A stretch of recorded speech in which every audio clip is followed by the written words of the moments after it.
Bandung, selain memiliki kenangan di masa Hindia Belanda, rupanya terdapat pula kawasan pecinan yang memiliki warisan tradisi Tionghoa dan hingga kini masih eksis, dilestarikan secara turun-temurun. Masyarakat Tionghoa telah mengukir sejarah perjalanan kota Bandung yang tak dapat dilupakan. Mereka menyatu dengan masyarakat pribumi sejak masa kolonial Belanda dan hubungan antara rakyat pribumi dan Tionghoa terjalin dengan baik. Kedatangan masyarakat Tionghoa awalnya adalah untuk berdagang bahan makanan, peralatan rumah tangga, pertanian, kain, obat-obatan, dan sebagainya. Selain itu, mereka juga pandai dalam bidang kuliner dan menyajikan makanan yang dikenal dengan Chinese food.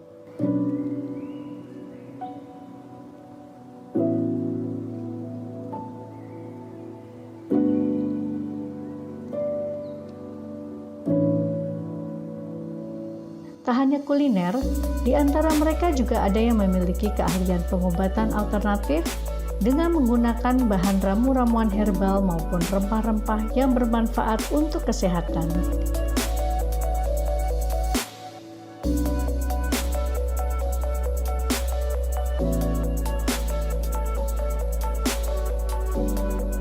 Di samping terdapat kelenteng sebagai tempat sembahyang untuk masyarakat Tionghoa yang beragama Buddha maupun Konghucu, di Bandung ini juga terdapat warisan masjid bersejarah yang dinamakan Masjid Lao-Tse II beralamat di Jalan Tamblong, Braga, Bandung.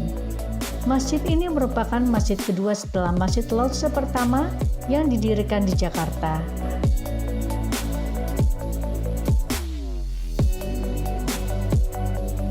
Nama Lao-Tse berarti guru atau ustadz atau yang dituakan, dengan tujuan untuk memberikan bimbingan ilmu pengetahuan agama Islam kepada masyarakat Tionghoa maupun bimbingan agama Islam bagi para Tionghoa yang mu'alaf. Masjid ini dikelola oleh Yayasan Haji Karim Oi di Jakarta dan didirikan pada tahun 1991 dan dirintis oleh tokoh muslim Tionghoa bernama Haji Abdul Karim Oi Cheng Hin. Masjid ini juga terbuka untuk umum untuk melakukan ibadah agama Islam. Bisa kita lihat ciri khas bangunan khas Tionghoa mewarnai Masjid Lao-Tse II ini identik dengan warna merah dan kuning, lebih menyerupai kelenteng. Dikarenakan bangunan masjid ini tidak memiliki kubah maupun menara.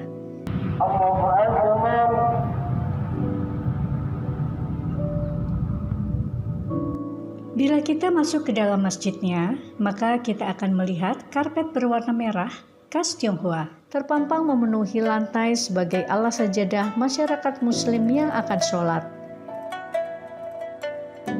Kita juga dapat melihat tulisan ukiran kaligrafi bertuliskan huruf Arab maupun Tionghoa terpasang rapi, memberikan kesan artistik yang teduh.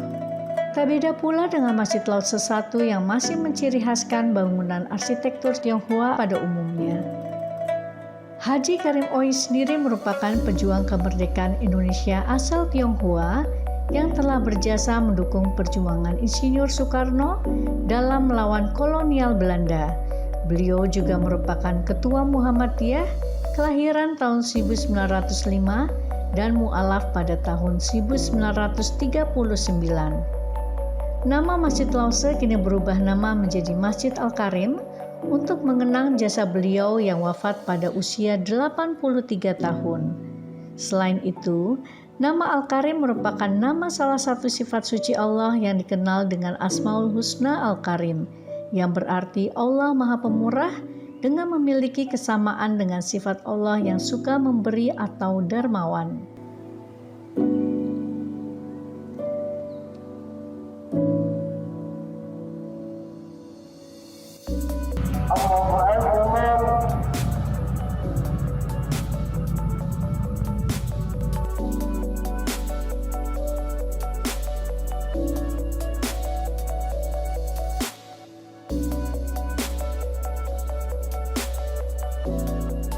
Di kota Bandung, tepatnya di kawasan Pecinan, kita juga dapat melihat warisan tradisi yang begitu kental dimiliki oleh masyarakat di negeri Tiongkok.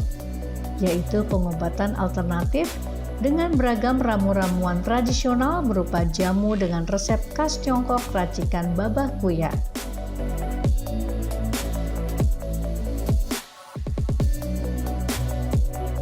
Keotentikan kedua toko ini masih dipertahankan dan bisa kita lihat langsung di Pasar Barat Kebun Jeruk, Bandung.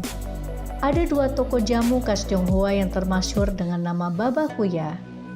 Kedua toko jamu Babah Kuya yang berdiri berdampingan ini masih memiliki hubungan keluarga. Toko jamu Babah Kuya dengan bangunan kuno berwarna kuning merupakan keturunan langsung dari pihak bapak, yaitu Babah Kuya sendiri. Sedangkan toko Babah Kuya berwarna hijau, keturunan dari pihak ibu atau istri dari Babah Kuya. Banyak masyarakat tak hanya dari kota Bandung saja yang datang ke toko jamu tersebut untuk berobat, melainkan dari luar Bandung maupun mancanegara untuk membeli ramuan-ramuan kesehatan di toko Babah Kuya. Pengobatan alternatif khas Tionghoa ini biasanya dilakukan oleh tabib atau dukun kesehatan dan biasa disebut shinsei. Di dalamnya kita bisa melihat banyak sekali bahan-bahan ramuan yang terbuat dari akar-akar tanaman, biji, daun, buah, dan batang semua dapat dijadikan jamu.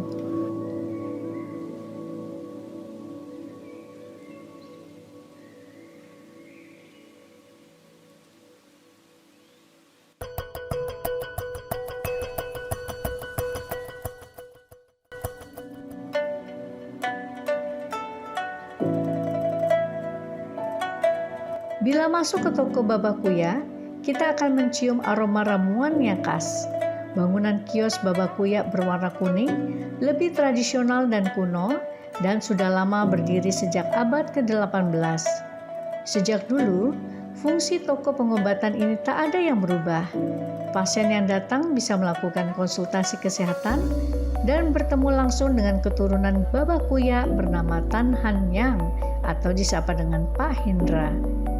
Dengan ramah, Pak Hendra akan menerima pasien yang berobat, mendengar keluhan pasien, dan secara kilat ia memberikan resep jamu ramuannya untuk dikonsumsi oleh pasien. Selain memberikan pelayanan kesehatan, Pak Hendra bertugas pula sebagai kasir sambil melayani para pasien dengan ramah dan gayanya yang spontan, menunjukkan kepada karyawannya untuk menyiapkan ramuan jamu agar diberikan kepada pasien.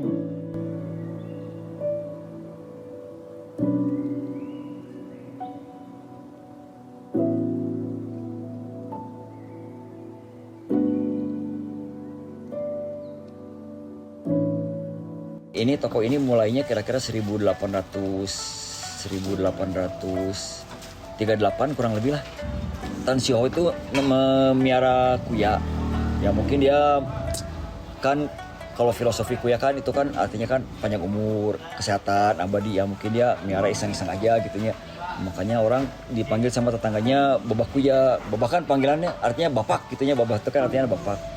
Dipakai Babah Kuya, akhirnya ya udah aja pakai nama tokonya Babah Kuya. Oh, ya mungkin dari sononya dia udah punya pengetahuan tentang pengobatan herbal. Pas kesini dia olah, dia campur yang asli dari sana sama dia cari juga bahan-bahan dari sini gitu, kurang lebih begitu. Jadi dia menggali juga yang dari Indonesia asli gitu. Semuanya ngambil dari Cina kan mahal dan langka dan jarang, jadi sebagian ngambil dari sini juga. Kalau sekarang sih kebanyakan dari Indonesia, kebanyakan dari lokal Indonesia, sebab yang produk Indonesia itu, yang maksudnya herbal Indonesia tuh lebih, menurut saya itu dia lebih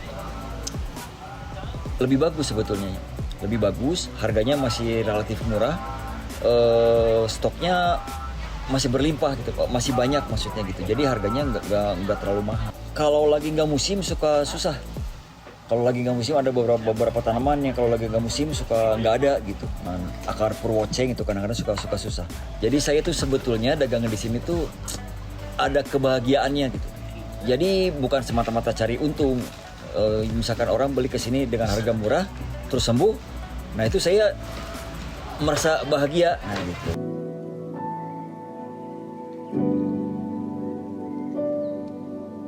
Setelah mampir di toko Babah Kuya yang dikelola oleh Pak Hendra, jangan lupa mampir juga ke toko Babah Kuya satunya, yang juga memberikan pelayanan kesehatan alternatif maupun menjual bahan-bahan ramuan jamu khas Tionghoa. Pelayanan di toko Baba Kuya di sini lebih modern dan dilayani dengan baik oleh para karyawan yang sudah paham tentang ramuan tersebut. Bisa kita lihat banyaknya ramuan jamu yang ada di meja maupun etalase toko. Bahan-bahan alami yang dijadikan resep jamu hampir semua berasal dari Indonesia. Di sini kita menjual rempah-rempah asli dari Indonesia.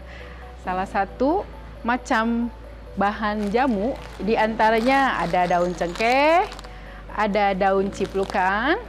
Itu banyak manfaatnya. Di sini kita bisa menjelaskan salah satu daun antanan itu kegunaannya bisa buat stroke, bisa juga untuk daya ingat. Dari anak-anak juga bisa minum daun antanan ini.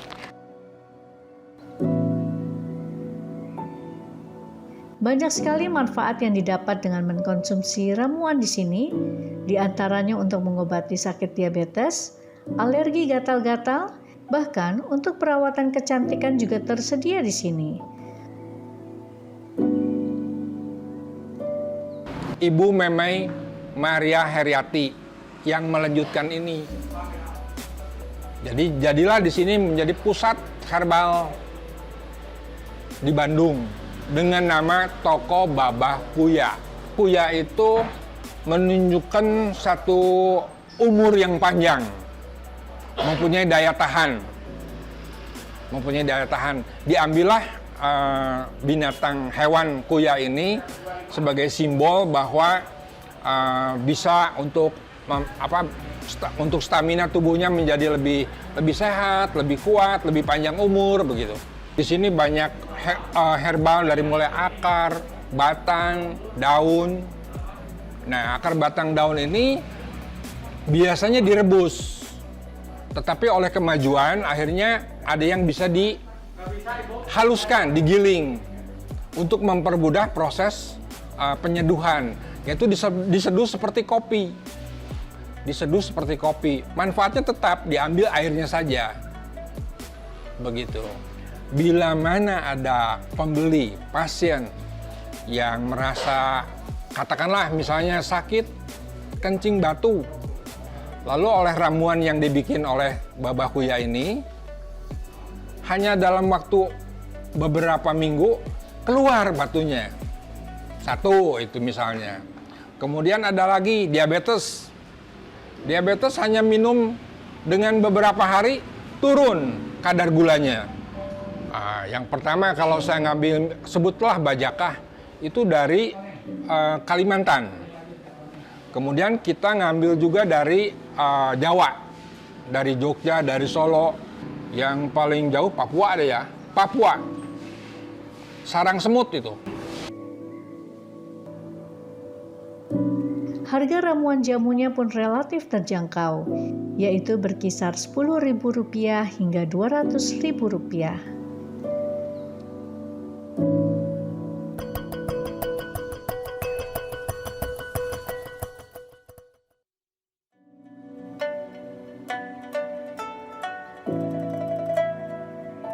Setelah kita mengunjungi kedua toko jamu Baba Kuya, di samping juga terdapat toko kopi yang sudah ada sejak tahun 1930. Toko kopi ini bernama Toko Kapal Selam. Di sini kita dapat melihat suasana toko zaman dulu yang tak jauh berubah. Toko mungil ini memiliki sejarah yang panjang sejak masa perjuangan Indonesia pada masa kolonial Belanda. Hingga kini toko Kapal Selam selalu menjadi incaran para pelanggan yang ingin berbelanja kopi khas Bandung. Pemilik toko Kapal Selam dikelola secara turun-temurun. Kopi yang dipasarkan merupakan kopi single origin yang terdiri dari Arabica dan Robusta dengan belasan macam produk yang siap untuk dijual, baik berupa bubuk maupun biji.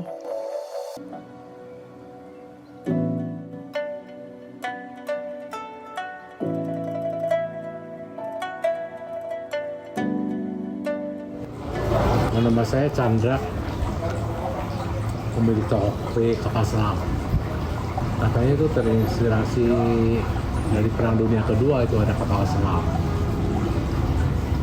Awalnya tahun 30-an mulai buka toko di sini. Ya saya lagi kecil sih, ini pasar baru itu belum bertingkat kayak gini.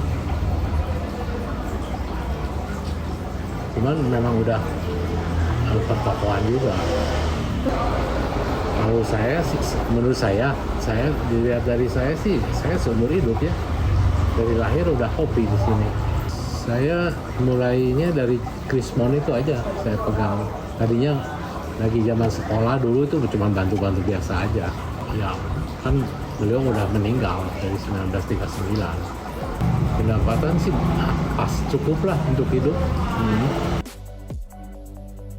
Oh saya aja sama anak-anak bantu anak gitu, keluarga lah.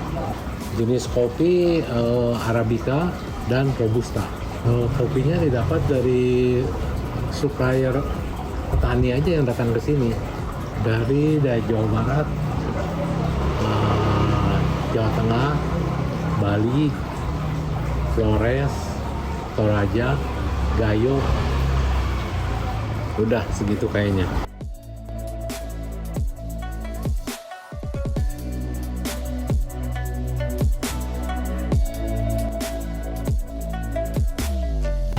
Itu sih salah satunya, yaitu kita harus konsisten dengan yang kita jual gitu, terutama kualitasnya ya. Ya harapan sih tambah ramai aja ya. Kalau menurut saya sih ya sebetulnya mungkin sama aja, cuman kita kan usahakan kualitasnya dijaga, konsisten itu kualitasnya.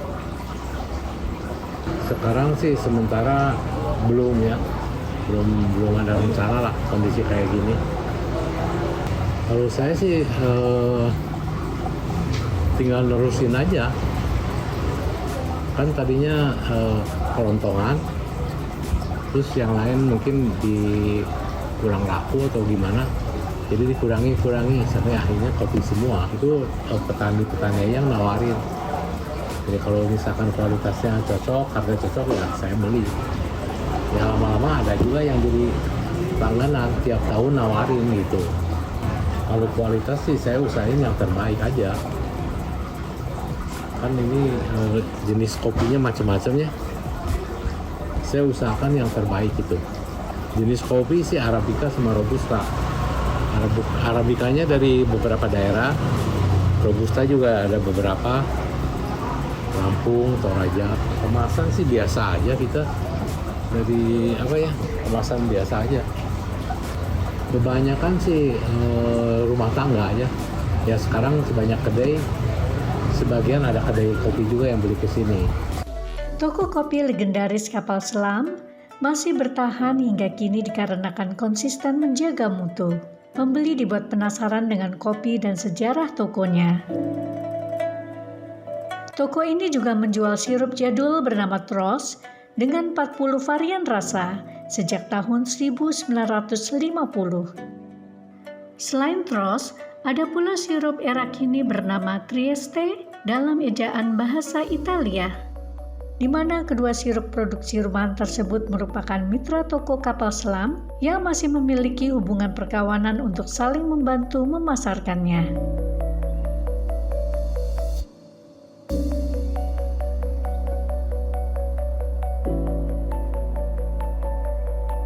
Oh ya, di kawasan Pecinan Bandung kita juga bisa mampir ke Kampung Toleransi yang letaknya tak jauh dari kelenteng bersejarah Satya Budi.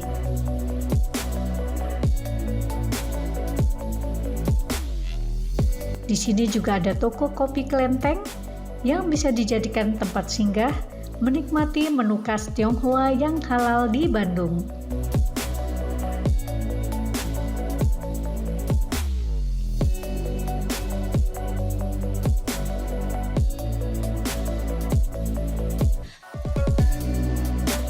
Setelah kita singgah ke berbagai daerah menarik di kawasan Pecinan Bandung ini, kini saatnya kita juga dapat mencicipi makanan khas Tionghoa, yaitu bakmi Naripan. Sesuai dengan namanya, toko mie ini beralamat di Jalan Naripan, Bandung, dan memiliki cabang di beberapa daerah.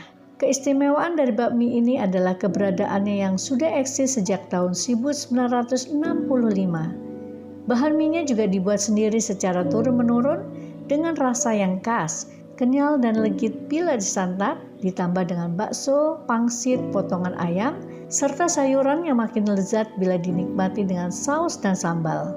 Kuahnya pun bisa dipilih, mie ayam biasa maupun mie yamin yang terdiri dari mie yamin asin dan manis. Kenikmatan mie Naripan ini sudah dikenal. Pemiliknya sengaja tetap mempertahankan suasana klasik pada interior bangunan yang serasi dengan makanan bakmi bercita rasa legendaris.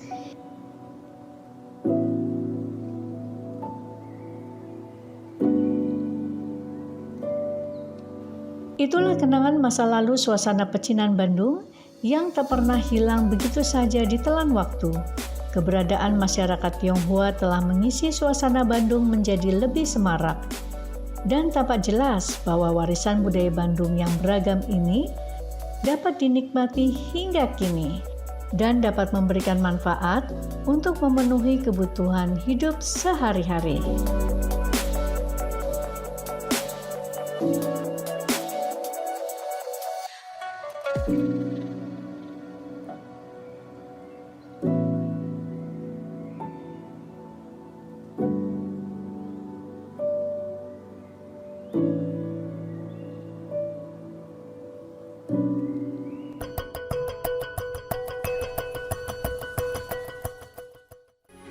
Metro TV.